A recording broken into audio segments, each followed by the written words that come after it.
Speedcoupe versus SportCoupe. Who's gonna win the Battle Royale? Duh.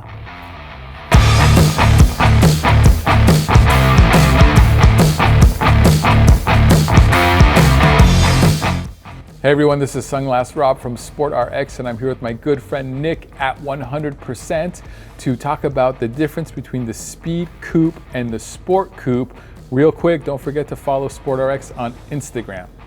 All right, Nick, we're gonna clear all the confusion out there. So there's the Speedcoupe And the SportCoupe. Nice, so the Speedcoupe came out first, right? Correct.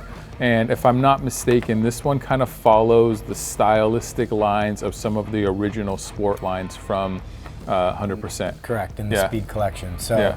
a very similar temple. It's an 8-base wrap, dual lens, so it's the main difference between the other Shield product. But in terms of looking at the difference between a SportCoupe and a Speedcoupe, SportCoupe has a bit more of a refined definition to the brow, whereas you can see the Speedcoupe has a little bit more defined lines, and it's also a little bit bigger frame for a bigger, wider face. So people have different size face shapes, so you have to have a sport frame to fit different size or different measurements on a face.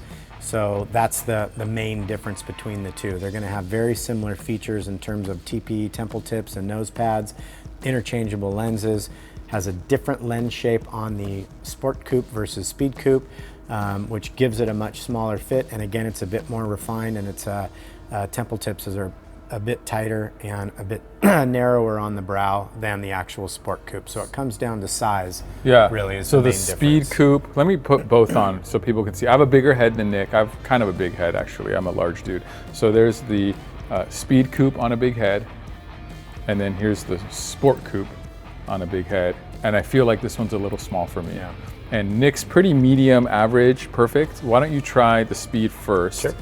And I feel like it fits you well. You can go with that one if you needed to. Yeah, still very wearable, but again, this more of a crossover frame, a bit smaller. A child, female, could wear a SportCoupe and feel a bit more comfortable in it, and like it's not, overtaking your face. Nah, that was look good on you. Yeah, Everything looks but good still on you. both very wearable. But again, it comes down to size more than anything. Yeah, Size yeah, matters, I size guess. matters for sure. So those are the main differences and similarities between those. One other thing to note is because they're dual lenses, both of them are RXable. So if you need a prescription and a pair of 100% and you're looking for a sport pair of glasses, these are probably the two that you should be looking at closest. Hopefully that was helpful. If you have any questions still, please feel free to contact us. You can put a comment down in the comment section. We will get back to you. You can email info@sportrx.com, or you can even call us. We have opticians on the phone. They're very friendly, they're very knowledgeable, and they want to help you get the right pair of glasses. So yeah, please subscribe to our channel, and if this video was helpful, we'd love a thumbs up. See you later.